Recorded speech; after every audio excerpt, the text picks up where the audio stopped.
이슈 트래커. 일본 227조, 한국 5조. 무려 45배나 차이나는 이 숫자가 무엇이냐 하면 바로 2019년 자본 수출로 벌어들인 수출액의 차이입니다. 지난해 우리나라는 764억 1천만 달러 무역 흑자를 달성했고 일본은 1774억 달러 무역 흑자를 기록했습니다. 일본이 한국보다 더 많이 물건을 판매한 것처럼 보일 수 있습니다. 하지만 지난해 일본의 제품이나 서비스 판매를 통한 흑자는 약 40억 달러에 불과합니다. 이에 비해 한국은 약 720억 달러를 제품과 서비스 무역을 통해 흑자를 달성합니다. 이는 무려 일본의 18배에 달하는 수준입니다. 그렇다면 왜 한국은 일본보다 잘 팔고 18배의 수익을 올렸는데 전체 흑자는 일본이 한국의 2배를 넘어서는 것일까요? 이는 일본이 해외에 투자한 자산으로부터 나오는 이자와 배당 소득을 재는 해외 투자 소득 수지에 있었습니다. 한국은 이 부분에서 42억 달러, 한화로 약 5조 원 흑자인데 반해 일본은 45배에 달하는 1899억 달러, 한화로 약 229조를 벌어들였습니다. 일본은 해외에서의 배당금과 이자액만으로 본인들의 초라한 판매이익을 한국의 2배 이상의 흑자로 바꿔버린 것입니다. 이것은 삼성전자와 현대자동차 등 우리 기업들이 열심히 물건을 팔아 일본과 벌려놓은 대외 흑자액이 매년 일본이 해외에 투자한 자산에서 자동으로 나오는 배당, 이자 소득에 의해 단숨에 역전되는 것을 말합니다. 이는 흡사 밤낮 열심히 개발하고 노력해 판매하는 사람이 돈을 잘 굴려서 수익을 보는 사람보다 못하다는 것 같아 씁쓸하네요. 먼저 일본의 해외 투자에 대한 현재 상황을 알아보겠습니다. 일본 연기금, 금융회사 등이 지난해 해외에서 벌어들인 투자 소득은 2,971억 달러, 한화로 약 358조 원입니다. 이는 일본 내 외국인 투자자가 일본에서 배당과 이자로 챙겨간 돈 1,072억 달러, 한화로 약 129조 원의 3배에 육박합니다. 일본인들이 해외 금융투자를 통한 수입에서 지출을 뺀 순투자 소득은 1,899억 달러, 한화로 약 229조 원에 달했습니다. 일본의 지난해 상품, 서비스 수지와 비교하면 훨씬 더 큰 돈을 해외 투자로 벌어들인 셈입니다. 일본이 아무리 경제가 어렵다 해도 아직도 자신감을 잃지 않는 이유가 바로 이런 데서 나오는 겁니다. 이에 비해 한국의 해외 금융투자 실적은 초라합니다. 30일 한국은행과 금융투자업계에 따르면 한국의 지난해 해외 순투자 소득은 42억 달러, 약 5조 원에 그쳤네요. 일본의 45분의 1 수준입니다. 전체 경상수지 흑자 764억 달러에서 차지하는 비중도 5.6%로 미미한 수준입니다. 대체 왜 이렇게 차이가 나는 것일까요? 또한 이것들은 한국 경제에 어떠한 영향을 미칠까요? 지금부터 알아보겠습니다. 첫 번째 문제점은 투자할 돈의 부족입니다. 일반적으로 좋은 경제를 갖고 있는 나라는 좋은 상품을 잘 만들어 파는 나라를 의미합니다. 그 좋은 상품을 주로 자기 나라 국민들이 사서 쓰면 내수가 강하다고 표현하고 다른 나라 국민들에게도 잘 팔리면 수출 강국이라고 말합니다. 뭐 어느 쪽이든 좋습니다. 좋은 상품을 잘 파는 게 중요합니다. 그 좋은 상품 가운데는 관광 자원도 있어서 관광객이 많이 오는 나라도 넓은 의미의 수출 강국입니다. 다른 나라에 내다 팔 수 있는 것 중에 중요한 게 또 있는데 바로 투자 실력입니다.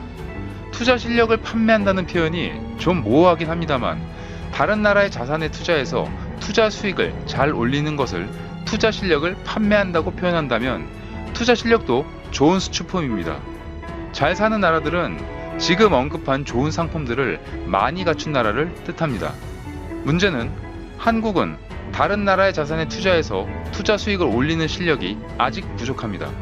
엄밀하게 말하면 실력이 부족하다기보다는 다른 나라의 자산에 투자할 돈이 부족합니다. 종잣돈이 부족하다는 뜻이죠. 투자할 돈이 부족한 이유는 지금까지 벌어온 외화를 거의 대부분 정부가 사들여서 외환 보유액으로 묶어놨기 때문입니다.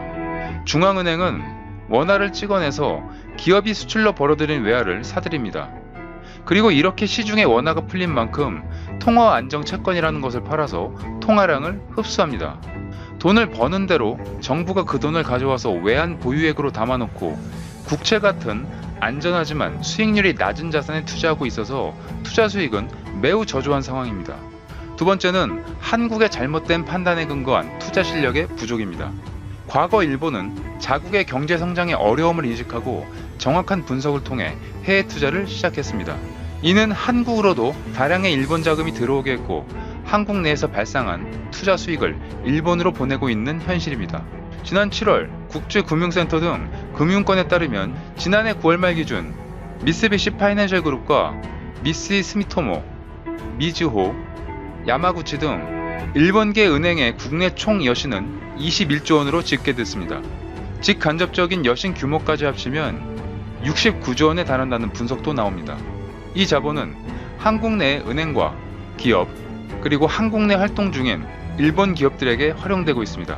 더불어 이번 국정감사에서 보고된 바로는 일본인이 최대 주주인 국내 상장 기업들이 당기 순이익보다 많은 배당금을 일본인들에게 배당하고 있어서 문제가 되었습니다.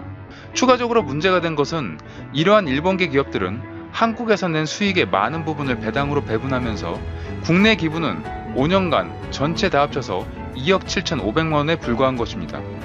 수익을 내는 국가에 대한 사회공헌은 턱없이 부족한 실정이라는 지적이 나오는 이유입니다. 이렇게 일본은 한국에서 투자 소득을 얻어가는 반면 한국은 일본에 투자하고도 오히려 손해를 보는 중입니다. 국회 보건복지위원회에 따르면 국민연금공단은 최근 5년간 일본 전범기업에 5조 6천억 원을 투자했고 투자 수익률도 전체 70억의 전범기업 중 84%가 마이너스 수익률을 기록했다고 밝혔습니다. 특히 10만 명 이상의 한국인을 강제 동원하며 19세기 메이지 유신 이후 급격히 성장한 일본 대표 전범기업인 미쓰비시 중공업과 그 계열사에도 1,100억이 넘는 투자를 한 것으로 조사되었습니다. 투자 실력 부족이 한국 경제에 악영향을 미치는 예입니다. 이런 것들이 쌓인 결과 일본은 자본 수출로 벌어들인 돈이 229조 원인데 우리나라는 5조 원에 불과하다는 지적이 나오는 이유입니다. 일본은 그동안 오랜 기간 동안 수출로 돈을 벌어왔기 때문에 그 돈을 외환 보유액으로 담아놓고 나서도 남는 외화가 많아서 그것을 해외에 투자해서 투자 수익을 벌어들이고 있습니다. 한국도 일본처럼 상품 수출로 축적한 자본을 수출해 새로운 부가가치를 창출해야 한다는 목소리가 커지고 있습니다. 제조업 수출만으로는 성장하는 건 한계에 봉착했기 때문입니다. 자본 수출로 국부를 늘려 일본처럼 저성장에 따른 충격을 흡수해야 한다는 전문가들의 의견입니다. 이제 한국도 어느 정도 외환 보유액을 보유했으니 지금부터라도 정부와 기업들이 수출에만 집중하는 범위를 넘어 정확한 분석을 통해 해외 여러 국가들에게 투자하는 모습을 기대해봅니다. 이상 이슈트래커였습니다.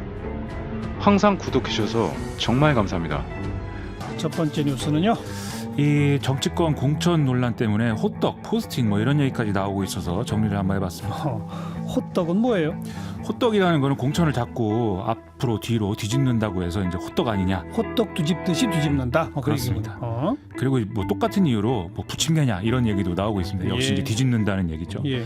그리고 이제 포스트잇은 떨어졌다 붙었다 한다고 해서 이게 포스트잇 같은 공천이다. 네. 이런 얘기 나오고 있는데요. 특히 아무래도 지금 미래통합당에 대해서 이제 이런 비아냥이 나올 수밖에 없는 상황인 것 같습니다.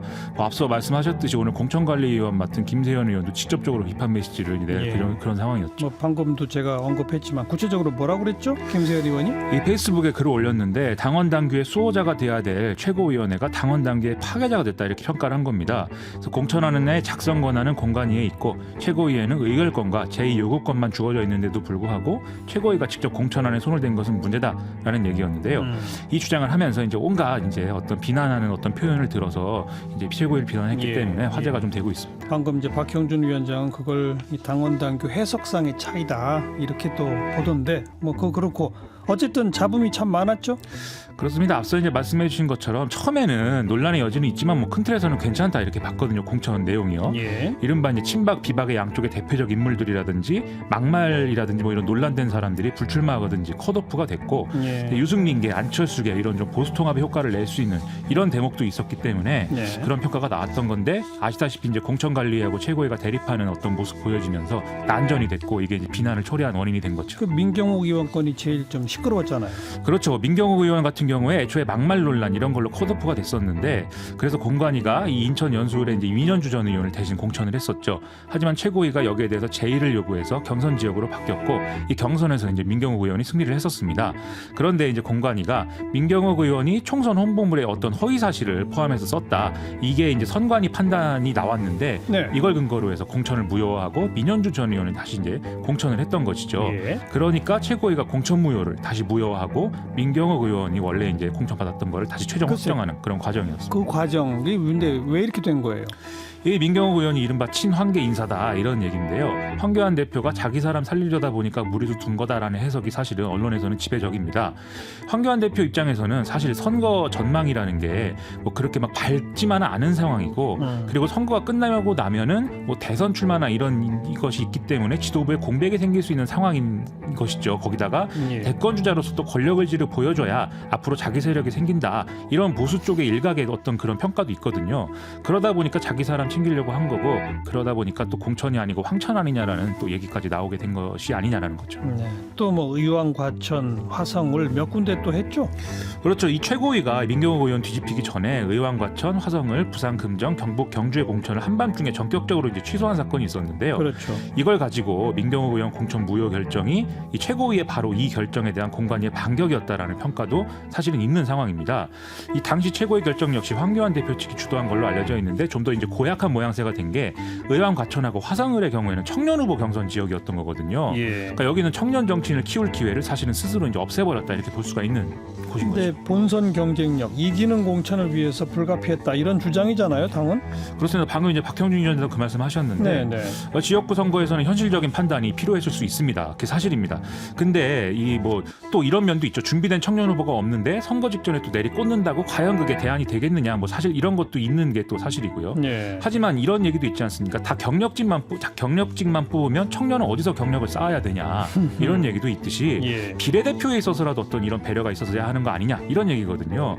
하지만 미래한국당 비례대표 후보 공천도 사실은 엄청난 혼란 속에서 진행이 된 거고 이것도 황교안 대표 영입 인사들의 상위 순번 배치 필요 때문이 아니었냐라는 얘기가 나오는 거죠. 네.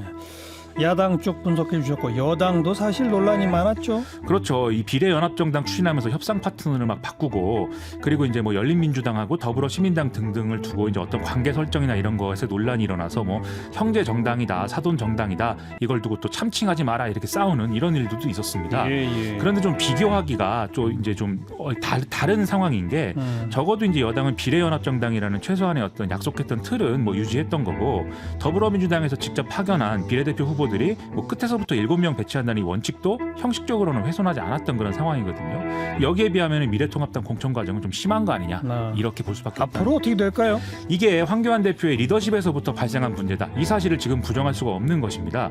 그 선거 전망이 밝거나 대권 주자로서 황교안 대표의 지지가 뭐 튼튼하다면 이런 무리수를 둘 이유가 없었다는 거죠. 예. 그래서 이런 난리를 겪고도 선거에 이기면 그나마 황교안 대표가 어떤 아마추어라는 평가를 벗을 수 있는 계기라도 될 텐데 결과가 안 좋으면 사실 대권 주자로서 매우 어려운 상황에 빠질 수밖에 없겠습니다. 그렇죠. 그래서 이제 믿을 것은 사실 김종인 총괄선대위원장 영입 효과 이건데 사실 이것도 뭐 올드보이, 철새 뭐 이런 논란에서 자유롭지 않은 거 아니겠습니까? 전반적으로 승패와 관계없이 지금 이 상황 왜 이렇게 된 거냐 사실 복귀를 해봐야 될 것 같습니다.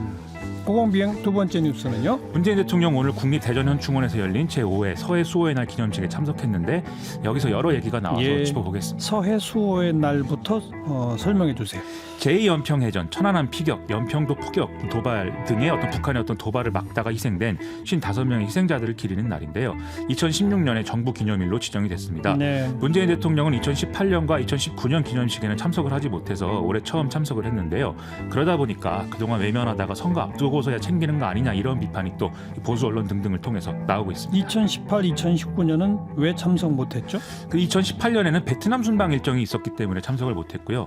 2019년에는 대구 로봇 산업 육성 전략 보고회 때문에 이제 참석을 못했는데 그건 좀 논란거리네요. 그렇죠. 그래서 2019년의 경우에는 사실 북한과의 관계 고려한 거 아니냐라는 해석이 또 나올 수밖에 없는 대목인 것 같습니다. 네. 그때 상황을 돌이켜 보시면 사실 2월달에 하노이 회담이 좀 충격적으로 결렬이 되지 않았습니까? 맞아요. 그래서 이 북미 대화 재개를 위해서 우리 정부가 그야말로 살얼음을 걷던 상황이었기 때문에 좀 북한의 빌미를 주지 않기 위해서 노력한 거 아니냐 뭐 이런 얘기 나올 수밖에 없는 거죠. 오늘 대통령은 뭐라고 했어요.